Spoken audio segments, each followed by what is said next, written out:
Olá, boa tarde a você, conectado conosco aqui pelo Notícias Agrícolas, esperando pelas informações de mercado.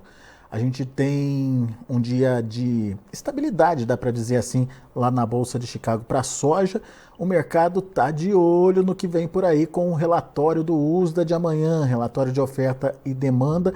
É o primeiro relatório da safra nova lá dos Estados Unidos e um relatório que pode trazer algumas indicações diferentes do que a gente tinha visto até agora sendo registradas, justamente porque o plantio por lá vem evoluindo bem e daí o mercado resolveu dar aquela parada para esperar o relatório e depois se posicionar novamente.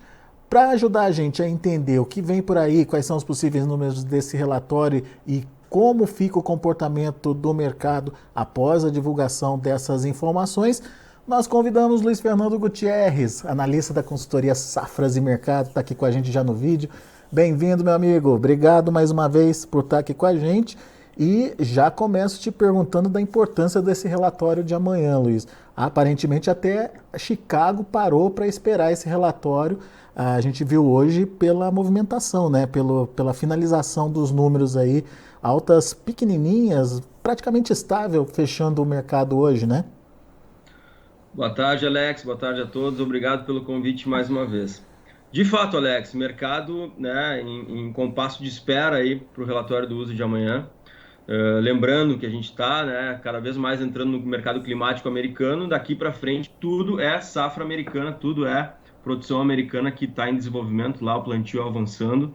E o relatório do uso de amanhã é importante porque é o primeiro relatório, né, que tradicionalmente o USDA traz os números de oferta e demanda para a nova temporada, tanto os Estados Unidos como o resto do mundo aí.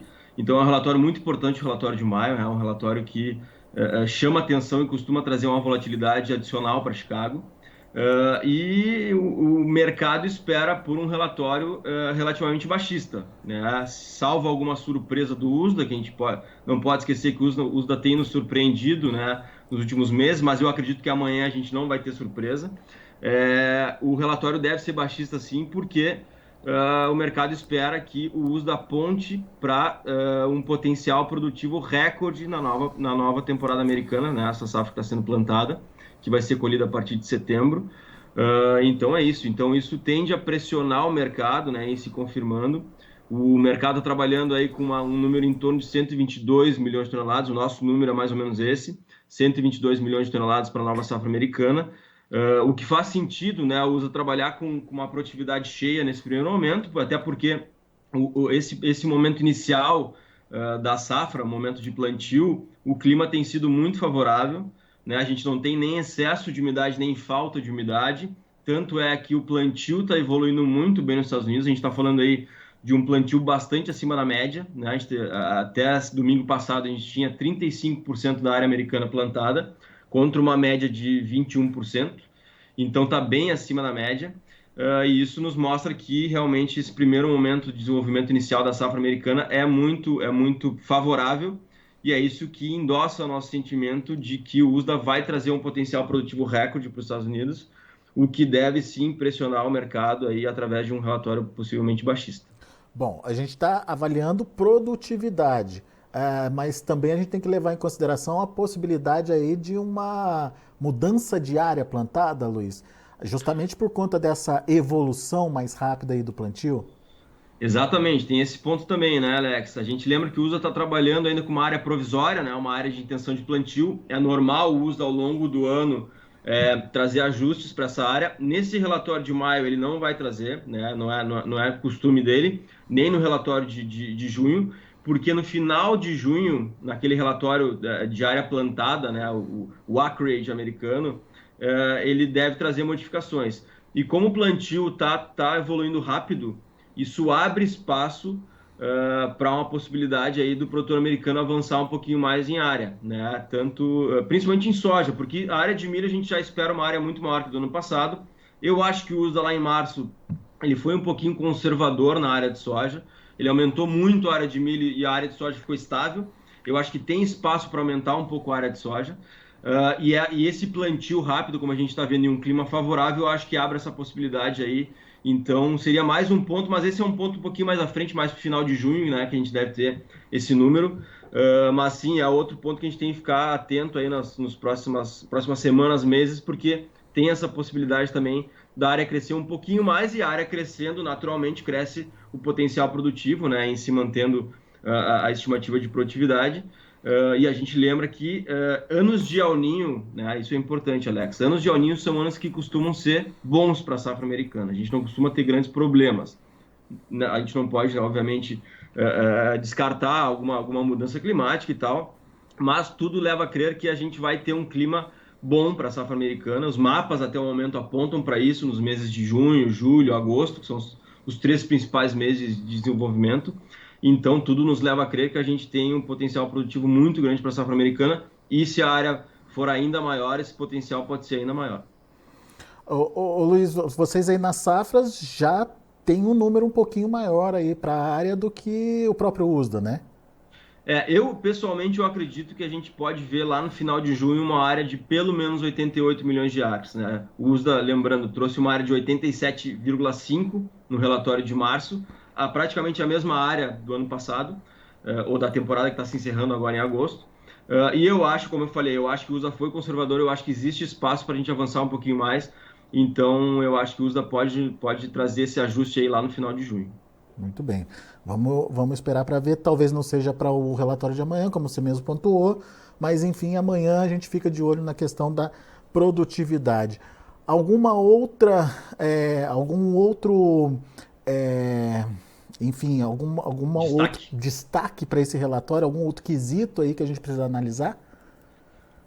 Com relação ao número americano, óbvio, o número de produção é muito importante, mas a gente não pode esquecer que o número de estoque é o que mexe mais com Chicago, né? Tá. E claro, quando a gente trabalha com uma produção maior, naturalmente a gente espera um estoque maior, e aí Susa deve confirmar um estoque saindo de 5,7 dessa temporada para mais ou menos uns 8 milhões.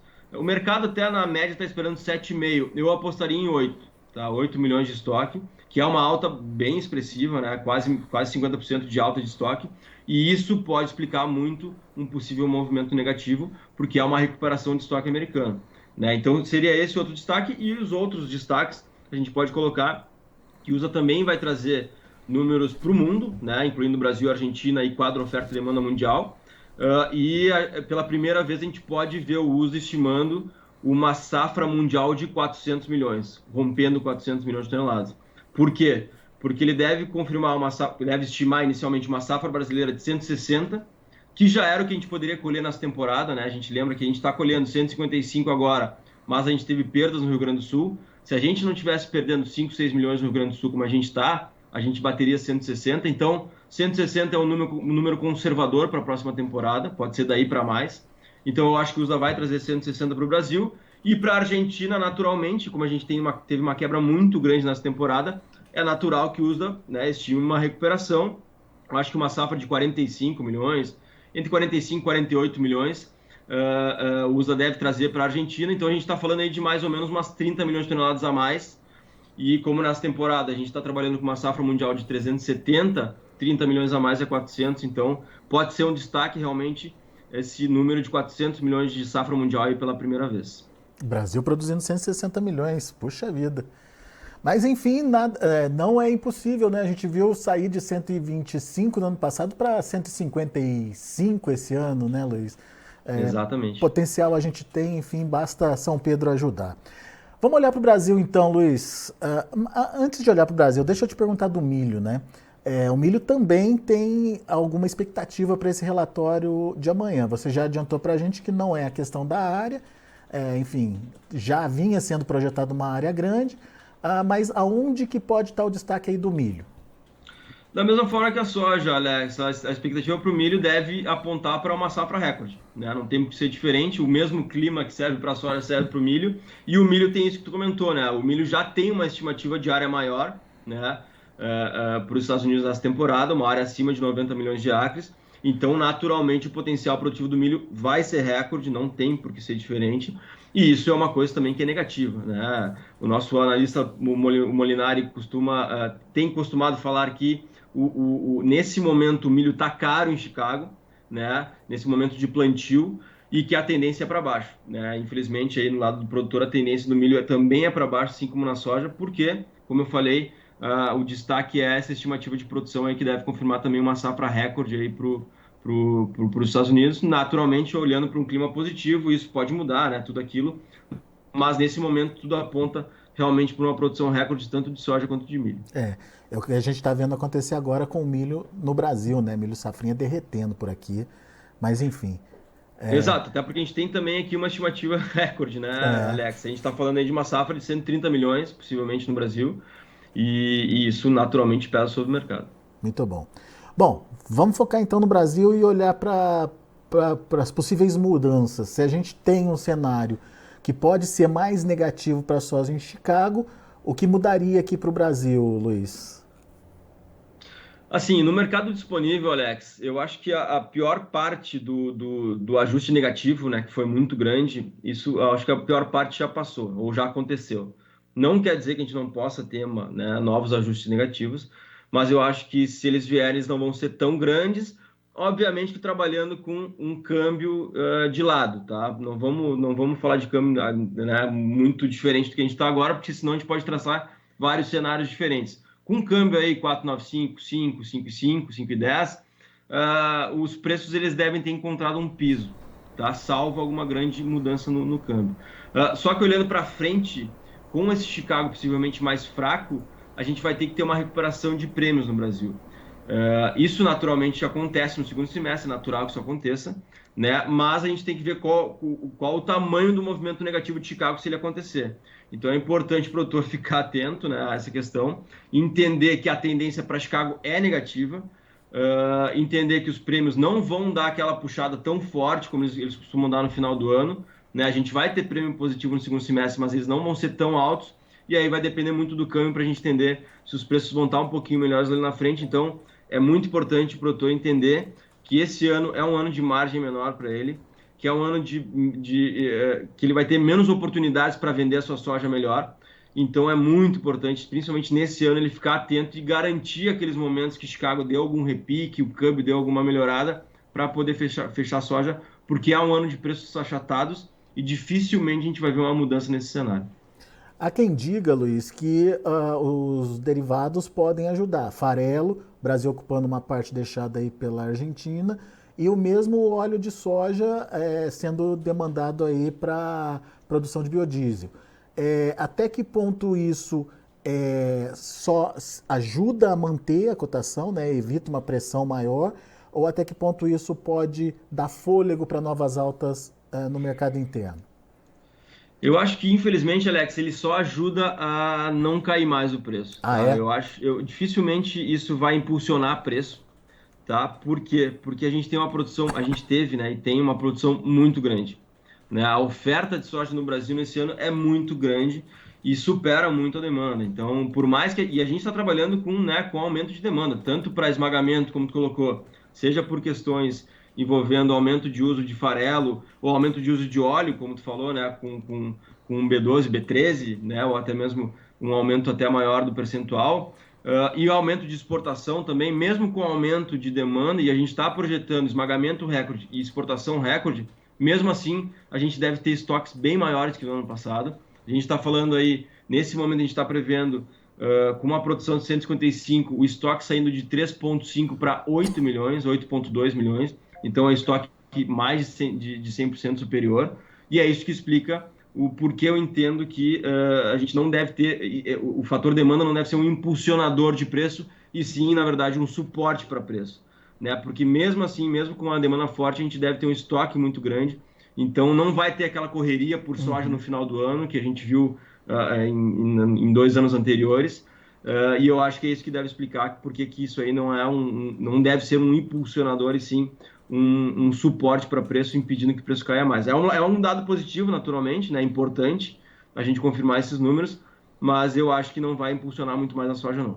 Quer dizer, a melhora viria mais dessa questão da logística interna melhorando, dos prêmios menos pressionados aí, do que propriamente de uma mudança de preço a partir de uma demanda mais forte aí para os produtos, então. Uma disputa maior pelos produtos, né?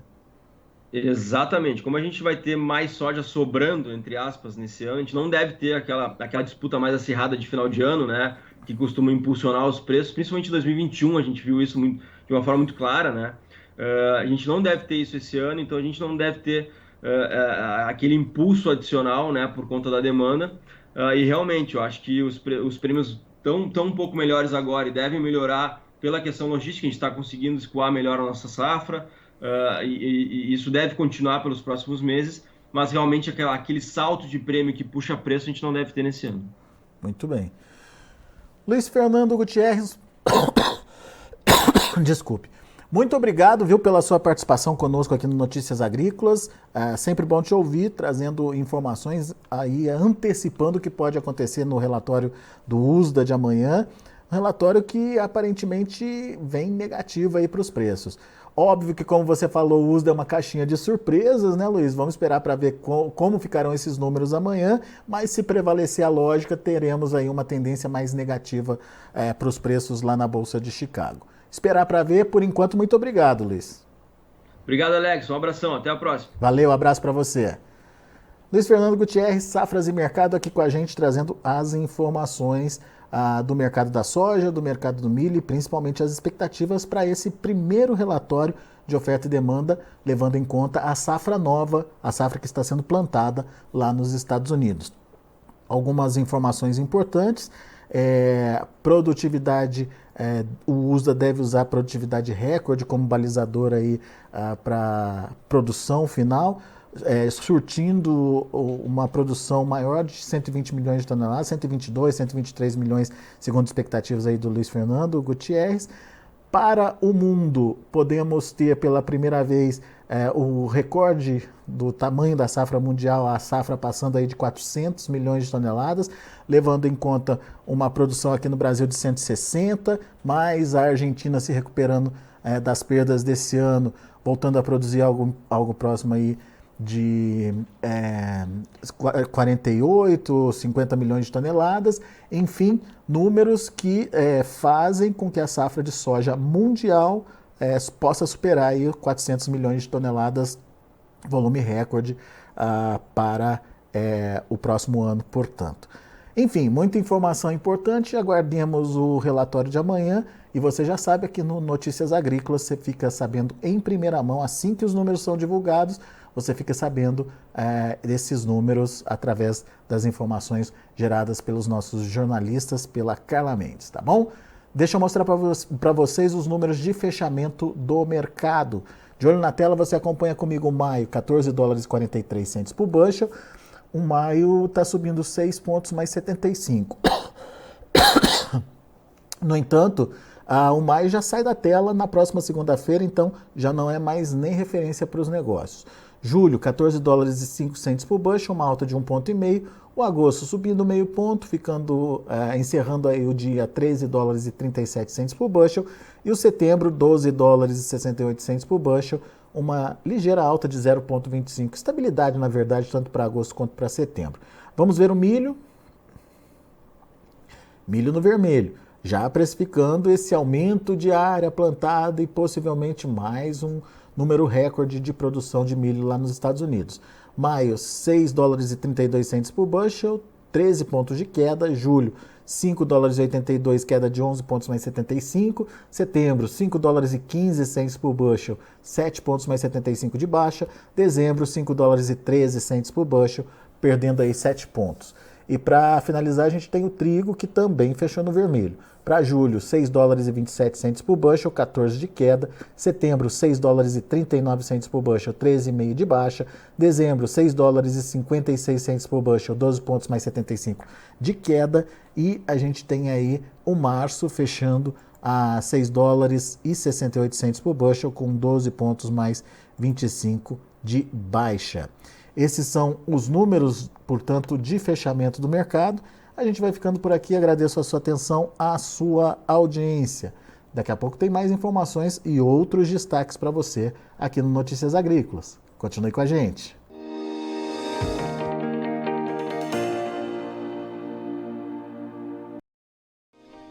Se inscreva em nossas mídias sociais. No Facebook, Notícias Agrícolas. no Instagram, @Notícias Agrícolas, e em nosso Twitter, @Norteagri.